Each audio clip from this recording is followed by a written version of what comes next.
ఎందుకు ఈ బాధ్యత నాకే ఇచ్చినావు?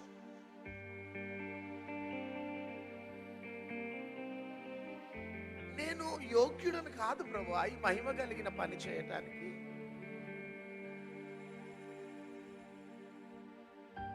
ఏ యోగ్యత లేదయ్యా ఈ పని చేయటానికి నాకు. నువ్వు నన్నే ఎందుకు ఎన్నుకున్న వేసయా, మమ్మల్నే ఎందుకు ఎన్నుకున్న వేసయా అని భయంకరంగా ఏడ్చిన. ఇప్పుడు 15-20 minutes కూడా భయంకరంగా ఏడ్చి,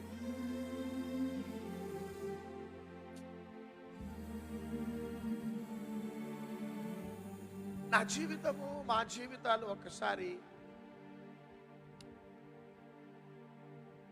జ్ఞాపకం చేసుకుంటే అసలు ఈ పని చేయటానికి మేము యోగ్యులం కాదు.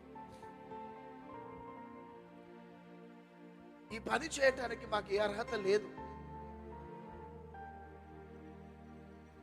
కానీ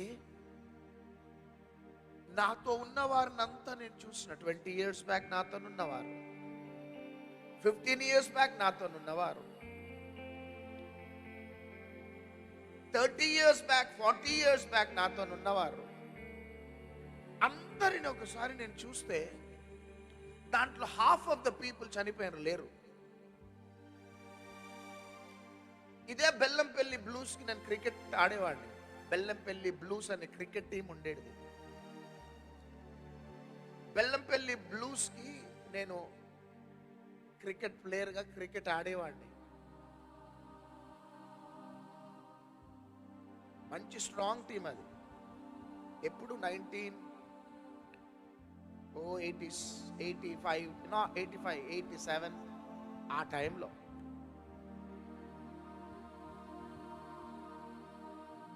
కానీ ఆ 11 players లో ఇంచుమించు 8 మంది లేరు, చనిపోయారు. 8-9 మంది లేరు చెప్పాలంటే, చనిపోయారు. కొంతమంది యాక్సిడెంట్స్ లో చనిపోయారు, కొంతమంది అయితే నాగార్జున సాగర్ డ్యామ్ అక్కడ వెళ్ళి అందరు పిక్నిక్ కి వెళ్ళి ఎంజాయ్ చేస్తున్నారు. డ్యామ్ దగ్గర, నాగార్జున సాగర్ డ్యామ్ దగ్గర అందరు మా ఫ్రెండ్స్ అంతా ఎంజాయ్ చేస్తున్నారు. నేను అప్పటికి హైదరాబాద్కి వెళ్ళిపోయినా, హైదరాబాద్లో మారుమనసు పొందిన అదంతా అయిపోయింది. ఎంజాయ్ చేస్తున్నప్పుడు సడన్ గా డ్యామ్ గేట్స్ తెరవబడ్డాయి. ఆ గేట్స్ తెరవగానే అందరు నీళ్ళల్లో కొట్టుకొని వెళ్ళిపోయారు. ఒక్కొక్క డెడ్ బాడీ వారం రోజుల తర్వాత, 10 రోజుల తర్వాత డెడ్ బాడీస్ దొరికినాయి. కప్పలు తినేసి, అవి తినేసి, ఇవి తినేసి. ఒక డెడ్ బాడీ వారం రోజుల తర్వాత, ఇంకొక డెడ్ బాడీ కూడా 10 రోజుల తర్వాత. అట్లా బెల్లంపల్లి ఒక 1 నెల రోజులు అంత స్తంభించిపోయింది ఆ యొక్క వార్త ద్వారా.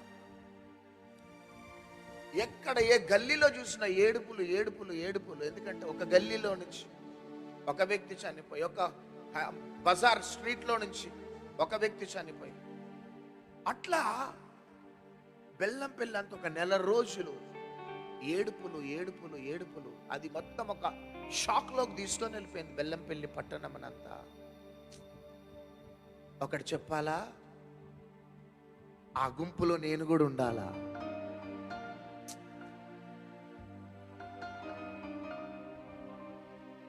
ఆ ఫ్రెండ్స్ తో నేను కూడా ఉండాలా అసలు? కానీ ఎంత గొప్ప దేవుడు నాయన. అదే ఏడ్చిన, ఎంత గొప్ప దేవుడో ప్రభా. నన్ను భద్రపరచడమే కాదు, ఈ శ్రేష్టమైన విలువైన బాధ్యతను నాకు ఇవ్వటమే కాదు, ఎంతగా నన్ను హెచ్చించినవయ్యా. నన్ను చప్పట్లు కొట్టాలి ఇప్పుడు.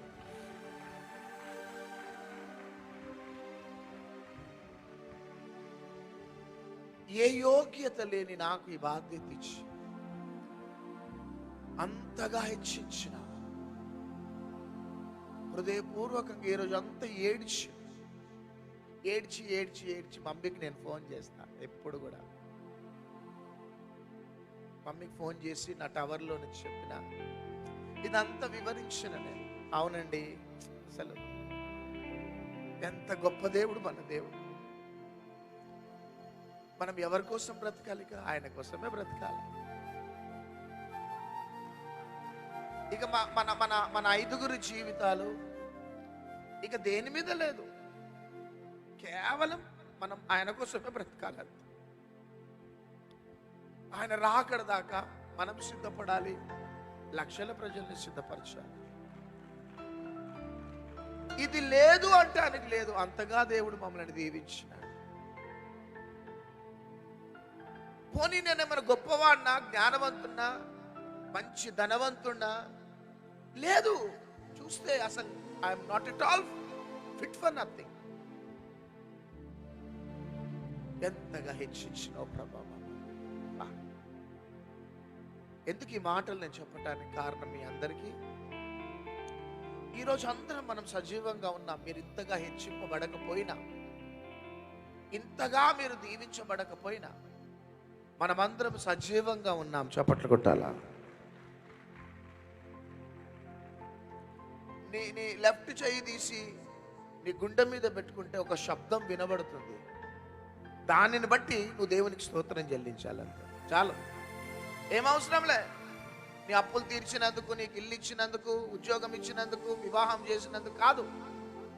ఇంకా ఇది శబ్దం వస్తున్నది, అందుకు దేవునికి స్తోత్రం చెల్లించు.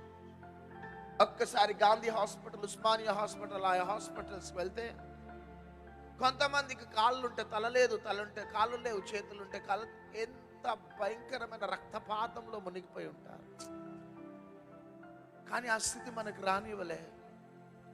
ఇంకా దేవుడు మనల్ని ప్రేమిస్తున్నాడు. కారణం ఏంటో తెలుసా? ఆయన కృప మనల్ని బ్రతికిస్తున్నది. ఆయన కృప లేని క్షణము మనం జీవించలేము. ఆయన దయలేని క్షణం మనం జీవించలేము.